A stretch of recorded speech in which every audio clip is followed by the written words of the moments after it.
오늘의 말씀은 베드로후서 3장 8절에서 10절입니다. 사랑하는 자들아, 주께는 하루가 1000년 같고 1000년이 하루 같다는 이 한 가지를 잊지 말라. 주의 약속은 어떤 이들이 더디다고 생각하는 것 같이 더딘 것이 아니라 오직 주께서는 너희를 대하여 오래 참으사 아무도 멸망하지 아니하고 다 회개하기에 이르기를 원하시느니라. 그러나 주의 날이 도둑같이 오리니 그 날에는 하늘이 큰 소리로 떠나가고 물질이 뜨거운 불에 풀어지고 땅과 그 중에 있는 모든 일이 드러나리로다. 베드로후서를 마무리 짓는 마지막 장 3장에서 베드로가 믿음의 성도들에게 남긴 당부는 주의 재림을 준비하라는 것이었습니다. 그런데 예수님께서 다시 오신다는 이 성경의 분명한 약속을 세상 사람들은 조롱하며 비웃는다고 했습니다. 베드로후서 3장 3절과 4절입니다. 먼저 이것을 알지니 말세에 조롱하는 자들이 와서 자기의 정욕을 따라 행하며 조롱하여 이르되 주께서 강림하신다는 약속이 어디 있느냐? 조상들이 잔 후로부터 만물이 처음 창조될 때와 같이 그냥 있다 하니. 지금까지도 세상이 아무 문제 없이 잘 지내왔는데 이렇게 살기 좋은 세상이 어떻게 하루아침에 끝날 수 있느냐? 지금까지 그 흔적이 없었다라는 근거를 들면서 세상은 갑자기 닥칠 예수님의 재림을 믿지 않습니다. 다시 오신다는 예수님의 약속을 믿는 우리를 도리어 우습게 여기죠. 그런데 오늘 본문은 우리에게 이렇게 가르칩니다. 본문 8절입니다. 사랑하는 자들아, 주께는 하루가 1000년 같고 1000년이 하루 같다는 이 한 가지를 잊지 말라. 이 말씀은 천국에서의 하루가 이 땅에서 1000년에 해당된다는 그런 수학적인 개념을 알려주는 게 아닙니다. 하나님의 시간 개념은 우리와 다르다는 사실을 뜻합니다. 우리의 제한된 시간 개념을 하나님께 적용하는 건 적절치 않다는 거죠. 하나님은 우리가 인식하는 시간의 제한을 받는 분이 아니시기 때문에 우리가 따지는 시간으로 하나님의 계획을 판단해서는 안 됩니다. 지금까지 기미가 보이지 않던 예수님의 재림이 오늘 일어날 수도 있는 것이고요. 오늘 일어날 것처럼 여겨졌던 재림이 여러 세대 후에 현실이 되어도 이상할 게 없습니다. 때문에 베드로는 이렇게 가르침을 이어갔습니다. 본문 9절입니다. 주의 약속은 어떤 이들이 더디다고 생각하는 것 같이 더딘 것이 아니라 오직 주께서는 너희를 대하여 오래 참으사 아무도 멸망하지 아니하고 다 회개하기에 이르기를 원하시느니라. 예수님은 지금도 때를 기다리십니다. 그 때는 몇 년, 몇 월, 며칠 이렇게 시각으로 정해진 때가 아닙니다. 아무도 멸망하지 않고 다 회개해서 구원에 이르기를 기다리시는 겁니다. 그때가 이를 때까지 예수 믿고 구원받은 우리가 어떻게 신앙생활을 이어가야 하는지 베드로는 이렇게 알려줍니다.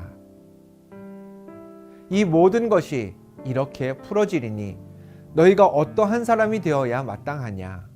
거룩한 행실과 경건함으로 하나님의 날이 임하기를 바라보고 간절히 사모하라. 우리가 어떠한 사람이 되어야 마땅하겠습니까? 먼저는 행실이 거룩하고 경건함을 지켜야 합니다.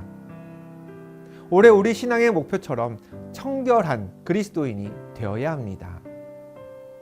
학생들은 쉬는 시간에 교실에서 마음껏 이야기를 나눕니다. 조금은 소란스럽게 놀기도 하죠. 그러다가 수업을 시작하는 종이 치면 자리에 앉고 하던 이야기도 서서히 진정시킵니다. 왜 그럴까요? 선생님이 곧 교실에 들어오신다는 걸 종소리를 통해서 알기 때문입니다. 종이 쳐서 수업 시간이 시작되었음을 알렸는데도 쉬는 시간이랑 똑같이 소란을 피운다? 어리석은 학생이겠죠. 어리석을 뿐 아니라 곧 교실에 들어올 선생님에게 꾸중도 들을 겁니다. 우리도 마찬가지입니다. 지금도 하나님은 성경을 통해 우리에게 종을 쳐주고 계십니다. 곧 마지막 때가 임한다고 알려주고 계시죠. 그럼 우리가 세상을 살아가는 태도는 이전과 달라져야 합니다. 잠시 후에 맞이할 예수 그리스도를 기다리면서 그분이 보시기에 합당한 삶의 모습으로 변화되어야 하는 거죠. 거룩한 행실, 경건함을 갖춰야 하는 이유입니다. 또 하나, 조금 전 읽었던 베드로후서 3장 12절에서는 하나님의 날이 임하기를 바라보고 간절히 사모하라 라고 했습니다. 예수 그리스도께서 다시 오실 것을 그냥 잊어버리지 말고 기억하라 라고 한 게 아닙니다. 그날이 임하기를 바라보고 간절히 사모하라고 했습니다. 사모한다는 건요, 그리워하면서 마음속 깊이 따른다는 뜻입니다. 곧 예수님이 이 땅에 오셔서 세상 모든 역사의 끝이 다가온다라는 사실을 우리는 머리로 알고 기억만 해서는 안 됩니다. 그날이 오기를 기다리며 그리워해야 합니다. 그것도 마음속 깊이 새기면서 그렇게 되기를 간절히 원해야 합니다. 본문 10절은 예수님 재림의 때를 이렇게 표현했습니다. 그러나 주의 날이 도둑같이 오리니. 주의 날이 도둑같이 온다고 했습니다. 이 말은 예수님이 아무도 모르게 오신다는 의미가 아닙니다. 주의 날은 모든 사람이 다 알도록 놀랍게 영광 중에 임할 것입니다. 그럼에도 그날이 도둑같이 임한다고 성경에 기록된 이유는 우리를 깨어있게 하시기 위함입니다. 만약 우리가 주의 날이 임할 그 날짜와 시기를 안다면 그러면 지금처럼 신앙생활을 할 수 있을까요? 앞으로 1년이 남았다라고 하면 아이고 아직 많이 남았네. 아직은 좀 편하게 지내도 되겠어. 한 달쯤 남았을 때부터 본격적으로 하지 뭐. 그러다 마지막 날이 한 달 앞으로 다가오면 아직 한 달 남았으니까 2주 후쯤부터 한번 준비를 시작해 볼까? 그렇게 일주일, 3일 앞까지 미루고 미루다가 결국 하나님 마음에 합한 삶을 사는 건 고작 하루나 이틀뿐이라면 그런 인생을 살고 하나님 앞에 갔을 때 우리가 칭찬받을 수 있을까요? 주의 날이 도둑같이 임한다는 사실은 우리에게는 곧 은혜입니다. 늘 깨어서 곧 오실 예수 그리스도 앞에 부끄러움 없이 오늘을 살게 하신 하나님의 크고 놀라운 섭리인 거죠. 우리가 시간 앞에서 얼마나 약한지 하나님은 아시기 때문에 그날을 도둑같이 임하도록 만드신 겁니다. 도둑같이 임할 주의 날을 기다리며 오늘은 이렇게 기도하겠습니다. 하나님, 오늘도 주의 날을 기다리며 깨어있는 하늘 백성 되게 하옵소서.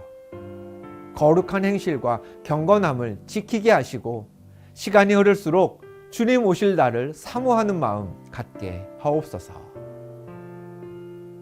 오늘도 다시 오신다고 약속하신 예수 그리스도를 사모하는 마음으로 청결한 삶, 주의 날을 사모하는 그런 삶의 주인공 되시기를 축복합니다. 기도하겠습니다. 하나님, 도둑같이 임할 주의 날을 기대하고 사모합니다. 그날이 이르기까지 거룩한 행실과 경건을 습관으로 삼게 하시며 다시 오실 그리스도를 사모하는 마음 더욱 깊어지게 하옵소서. 예수 그리스도의 이름으로 기도합니다. 아멘.